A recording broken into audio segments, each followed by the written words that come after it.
As you say that there is a sustainable impact on all the fellows that have worked. Either they have continued to work with KFI or they open their own organizations who are working in the same direction but with a different name or maybe with different kind of setup. Yeah. So what is the main reason why PFI has such an impactful, dent on their, I should say, behavior or characteristic that it sustained with them? So is it about the people or is it more about the organization that is impacted? Very interesting question, and I can share my personal opinion. Yeah. Right? I'm not sort of endorsing the Sure. organizational opinion. I think it's a bit of both. We also pride ourselves on the fact that because we understand, it's a huge commitment. Yeah. As well as the stakes are high. Our selectivity rate is extremely high. Okay.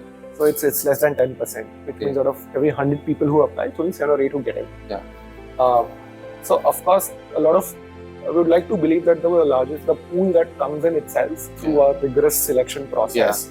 Our people, the selection stage itself will look for that drive, that passion, as well as that competence. Okay. So I would say definitely the people who are coming in. Yeah. But also I feel our call to action, our vision is something that's very powerful, very compelling. Yeah. And like I said, we're not traditionally just a teaching organization. Yeah. Through regular spaces, formal or informal. Yeah. We call it different things, right? Be it learning circles or conversations or city conferences. We make it a point to also continue to mobilize our people around that vision so that they don't get lost in the day-to-day teaching or day-to-day struggles. Got it. And forget that they're here for a larger vision. Okay. So it's extremely intentional as well. Yeah. To continue to sort of, push people to get in touch with their why and why did you join this organization? Got it. What is it? What is your idea of a better world? What are your values? Okay. I think those things are very inbuilt in our structures that we have. Okay. So one thing, as you mentioned, is the selectivity rate, and the second thing is the recursive realization of what bigger we are doing being in the organization. Government has all kind of resources. Correct. Government has all kind of network. Yeah. In today's world, like if we talk about especially India, we have such a large, I think the largest democracy. Education is one of the most primary problems in India. Yeah. Why do you think that there is an initial requirement of a social activism like PFI or many other organizations as well? Why do we need people outside the government to become a part of solving this problem? Yeah, I think it's a very good question. It's a question that's very close to my heart as well, and I've thought about it a lot because after finishing my fellowship, I also worked with the government relations vertical for 4 years. So I worked very closely with the local education departments, and so I've sort of seen their challenges firsthand. Yeah. Most of the government stakeholders or departments definitely want to work or definitely are interested in solving the problem of education. I just feel in a country as diverse and as complex as ours, it cannot be the responsibility of one party alone. It cannot be only government, it cannot be only private sector, it cannot obviously be only NGOs. Just because of the nature, the scale and the layers of the problem that exists. Again, without getting very technical, to name one, I think the biggest gap, for example, in education policies being implemented is just a huge gap between people who are making the policies and actual people on the ground. Got it. And I feel that's the interface that organizations like ours should be able to bridge, where we are able to, sort of convey what's happening on the ground and ensure that that loop is being closed at the time of policies being made. How are students' voices versus the parents reaching them? Yeah. So that's one technical root cause problem that I've identified. The second being, unfortunately, and it's a sad state of affairs, and it could also be a controversial opinion, but especially in a city like Pune, right, which used to be known as Oxford of the East. Yeah. What I find is education, unfortunately, is not a very high civic or as well as political priority. And I feel for any change to happen in any sector, the citizens should demand it and should be ready to it should come from the people. Exactly. Yeah.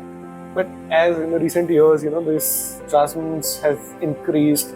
People who can afford to just feel comfortable sending their children to private schools and then just get done with. So there needs to be an equal stake that citizens feel they have in improving the public education system of the country. So I think that needs to happen. And the third point I'll mention around this role of social organizations with the government, and that's where I feel TFI is, in my opinion, different. Yeah. Is we are very, very clear that we're not here and we do not want to create a parallel system. Got it. And which is why a lot of schools that we work with, even in Pune, are government schools. Okay. And we have partnerships directly with the government, which Yeah. at times would be slow. Yeah. But I'm convinced that that's the only way to move forward. You cannot create a parallel system. Instead, you need to work towards improving the existing system. Yeah. So while we are placing our fellows in school, Yeah. how is there also a conversation on upskilling or working with the permanent teachers who are there in the school? Got it. Just training them to be better. How are we also encouraging, reaching out to our alumni organizations and encouraging them to work directly with improving the systems and processes? Which is why I mentioned the name of this organization, Leadership for Equity, which believes very strongly with this principle of improving the public education system so that no children or no child gets left behind that. So it's that, and I feel organizations need to be very, very clear, because it's a very important question. Yeah. That you don't end up into falling that trap where you are creating a parallel system. Got it. That's not sustainable. In fact, that's counterproductive in the long term. Yeah. That's a great answer. So, this whole age of new internet education, how TFI is aligned with that particular sentence? Because right now, few years back only we had COVID, right? Which is one of the major sector which got impacted was the offline education route. Yeah. Many of the students who got passed in those years are not even sound enough to say that they have qualified that particular class and jumped to the other class. Yeah. And if we see on a, like right now we are not realizing the gravity of that problem, but it's a major issue. Students who are not able to attend offline classes or get complete education exposure for those 2 years or 1.5 years, it will come as a major setback in coming years. Maybe it's possible. So what are your opinions about this route and how TFI is aligned with this route? Sure. I think I'll give you again both the perspectives of what was orgs and what's my personal opinion on this. I think, especially during COVID, because you brought that up, I think as an organization, we were sort of, the need of the hour was to sort of make certain pivots in the way we reach, because it was not possible to teach physically, obviously. So that's when we made that pivot in terms of, as an organization, we started raising funds and reached out to our donors and partners to how can we sort of ensure that the learning of the students is not stopping. And towards that, can we also mobilize our partners towards ensuring that our students have the device that they need for learning. So across cities, we ensured that every student who wants to learn and can learn gets a device. And our fellows are teaching through a virtual format. What we are seeing in students, especially when they've come back to schools post-COVID, is that a huge need for focusing on things like social emotional learning. That how do you cope with situations like these, adolescence issues, how do you build values, and how are your social interactions? It's more about how do people interact with community as well. The students are knowing their place in the community. Where do they stand? What do they like when they interact with people? Exactly. And which is why I feel, I think digital platforms and internet would be fantastic supplements. It could even amplify the work. But personally, and again, I'm not speaking on behalf of the organization here, personally speaking, in my personal opinion, at least in the near future, I don't see them as substitute. There are various startups who are working on edtech, but if we talk about the organizations who are working socially on the ground level, if we integrate these kind of technology, then we can talk about the social innovation, not just the social work. So that's my point. And one of the last questions. So what is your future vision? So we put it two ways. Maybe your personal goals are aligned with the goals of organization, maybe not. So let's talk about both. Your personal vision, let's say maybe 5 years or 10 years, or whatever you have in your mind, and what about the organization, your role in the organization and your personal goal. Oh wow, okay, this could take a while. I think one thing I learned about one thing that got reinforced through the pandemic was that it's futile to make 5-year long, 10-year, 15-year long plans. I think that long-term perspective is Yeah. something that, at least personally, that got a little compromised for me. Yeah. That skill of having a long-term perspective, thanks to the pandemic, where we were not sure about your day after tomorrow. Yeah. So it's difficult to sort of have that longer vision, right? But personally speaking, I think one thing I've always believed in is just coming to work, or your professional and your personal life aligns with the values that you have. The people that you work with are people that you draw energy from as well as you contribute to. And the work that you're doing is meaningful and contributes. I think as long as, that's a very simplistic way of describing the ikigai, right? What you're passionate about, what gives meaning to the world and the people that you work with, all of them sort of come together in a way. And for me, I find that, at least for now, in education, and I'm convinced that it is one of the routes to sort of, for the world to become a better place. Yeah. So I would want to have the necessary skills as well as mindset to continue to be contributing in that. And that's my personal vision, that how am I continuously growing at work as well as sort of contributing towards the sector of education. Okay. My role in this org, I think I've been here for 7-8 years now. Yeah.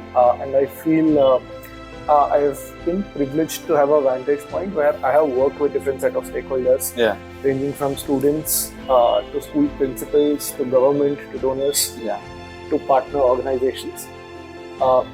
And it is my firm belief that a wicked social problem like education will only get solved if we are able to create platforms, formal and informals, for all of these parties to come together and work in sync.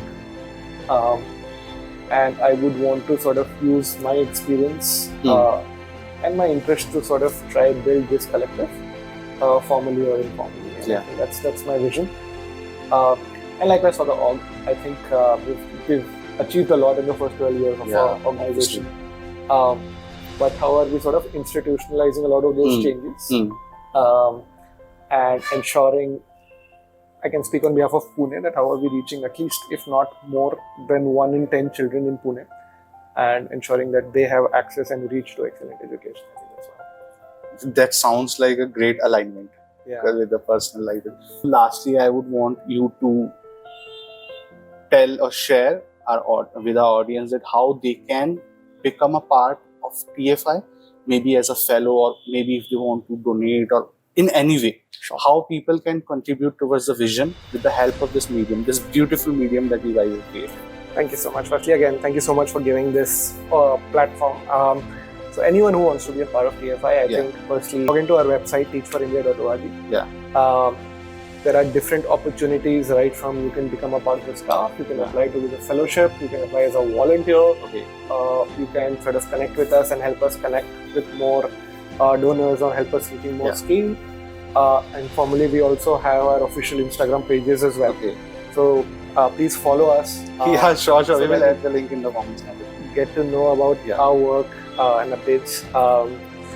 So get in touch, and we'd be happy to sort of work closely with you. And I feel every individual has something or the other to contribute. So if you're passionate about contributing and also learning yourself, I think it's a fantastic place to be in.